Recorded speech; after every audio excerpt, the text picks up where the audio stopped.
नमस्कार, स्वागत है आपका देश दुनिया की तमाम सबसे बड़ी और महत्वपूर्ण खबर में। तो बात करते हैं आज की सबसे बड़ी खबर। बीते 24 घंटों में सिर्फ 8,907 एक्टिव केस बढ़े। यह बीते 55 दिनों में सबसे कम है, लेकिन ऐसा इसलिए हुआ क्योंकि टेस्टिंग घटा दी गई है। यानी कहीं ना कहीं लगातार कोरोना के केसेस देश भर में बढ़ते जा रहे हैं और इसको छुपाने में सरकार जो है नाकाम कोशिश करती जा रही है, क्योंकि टेस्टिंग घटाने से कोरोना नहीं घटने वाला है। टेस्टिंग घटाने से बल्कि जो कोरोना की रफ्तार है वो अपने और चरम पर पहुँच सकती है। जितना ज़्यादा टेस्टिंग की जा सके उतना ज़्यादा लोगों को फाइंड आउट किया जा सके, उनका इलाज किया जा सके, ताकि इस देश से कोरोना को निकाला जा सके। बात करते हैं अब देश भर में लग रहे लॉकडाउन के बारे में। जी हां, 26 राज्यों और यूटीएस यानी कि अन्य टेरिटरीज में बढ़ रही है पाबंदियां। बात करें सबसे पहले चंडीगढ़ में साप्ताहिक लॉकडाउन लगा हुआ है, यानी कि वहां पर वीकेंड लॉकडाउन है, यानी शनिवार संडे को वहां पे आप घर से बाहर नहीं निकल सकते। अब बात करते हैं मध्य प्रदेश की। मध्य प्रदेश में 15 मई तक के लिए जनता कर्फ्यू लागू है। जी हां दोस्तों, जनता कर्फ्यू जो सबसे पहले भारत में लागू किया गया था, एक दिन का जनता कर्फ्यू प्रधानमंत्री नरेंद्र मोदी के द्वारा, और वही जनता कर्फ्यू मध्य प्रदेश में 15 मई तक के लिए लागू कर दिया गया है। अब बात करते हैं गुजरात की। रात 8 बजे से लेकर सुबह 8 बजे तक कर्फ्यू रहता है। 36 शहरों में 12 मई तक पाबंदी लगाई गई है गुजरात के इलाकों में। अब बात करते हैं महाराष्ट्र में पाबंदियां 15 मई तक के लिए बढ़ा दी गई है। यहाँ पर लॉकडाउन का शब्द इस्तेमाल नहीं किया जाता है, क्योंकि यहाँ पे धारा 144 लागू की गई है, यानी 1 से लेके 5 लोग अगर इकट्ठा होते हैं तो उन पे जो है कार्रवाई की जाती है। 5 से ज्यादा लोग इकट्ठा नहीं हो सकते, 5 तक के लोग जो है परमिशन दी गई है। पश्चिम बंगाल की बात करते हैं। बंगाल पिछले हफ्ते से ही सख्त पाबंदी लागू कर दिया है, तो वहां पर भी पूरी तरह से कोरोना का जो महामारी है वो अपने चरम पर है। बात करें आसाम की, तो रात्रि कर्फ्यू रात 8 बजे की बजाय शाम 6 बजे से लागू कर दिया गया है। नागालैंड में 30 अप्रैल से 14 मई तक सख्त नियमों के साथ आंशिक लॉकडाउन की घोषणा कर दी गई है। बात करें मिजोरम की, तो 10 मई से तड़के 4 बजे से लेकर 17 मई तक तड़के 4 बजे तक के लिए संपूर्ण लॉकडाउन लगा दिया गया।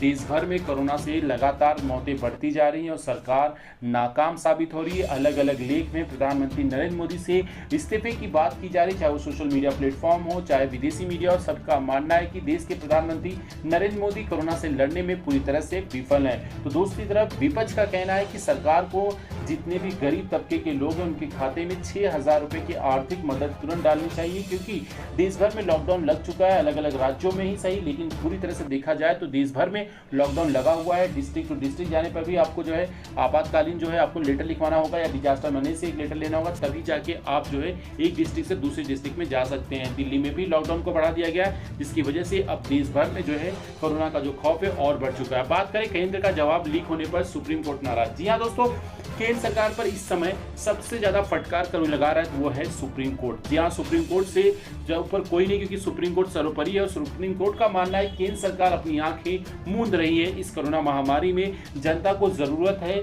और सरकार जो है पूरी तरह से अपना मुंह छुपाकर बैठी हुई है। केंद्र सरकार से किसी बीच एक बड़ा फैसला निकल गया है। जी हाँ, चुनाव, कुंभ और ऑक्सीजन सप्लाई जैसे 21 मामलों पर सुप्रीम कोर्ट ने सोमवार को सुनवाई की। जस्टिस डीवाई चंद्रचूड़ ने इन मामलों पर सरकारी एफिडेविट मीडिया तक पहुंचाने पर नाराजगी जताई। उन्होंने कहा कि केंद्र सरकार ने रविवार देर रात एफिडेविट सुप्रीम कोर्ट पहुंचाया। सोमवार सुबह 10 बजे ही यह हमें मिला, लेकिन मीडिया के पास ये रात में ही कैसे पहुंच गया, इसको लेकर भी केंद्र सरकार के ऊपर काफी ज्यादा नाराज है सुप्रीम कोर्ट, क्योंकि लगातार सुप्रीम कोर्ट का कहना है कि सख्त लॉकडाउन लगाने की जरूरत है देश में, लेकिन अभी तक प्रधानमंत्री की तरफ से संपूर्ण लॉकडाउन केंद्र की तरफ से लगाया नहीं गया, जबकि एडमिनिस्ट्रेशन यानी हर राज्य के अपने अपने मुख्यमंत्रियों के द्वारा लॉकडाउन की जैसी पाबंदियां लगा दी गई है। चुनाव हुआ, कुंभ का मेला का आयोजन दिया गया, ऑक्सीजन की सप्लाई, इन 3 मामलों पर प्रधानमंत्री नरेंद्र मोदी के ऊपर लगे सवालिया निशान बने हुए हैं, जिसकी वजह से देश के प्रधानमंत्री के ऊपर उनकी जो छवि है वो इस समय खराब होती नजर आ रही है। केंद्र ने वैक्सीनेशन को बताया सबसे अच्छा विकल्प। इससे पहले केंद्र सरकार ने रविवार को सुप्रीम कोर्ट ने हलफनामा दायर किया था। इसमें केंद्र सरकार ने कहा कि कोरोना को रोकने के लिए वैक्सीनेशन ही सबसे अच्छा विकल्प है। क्यों?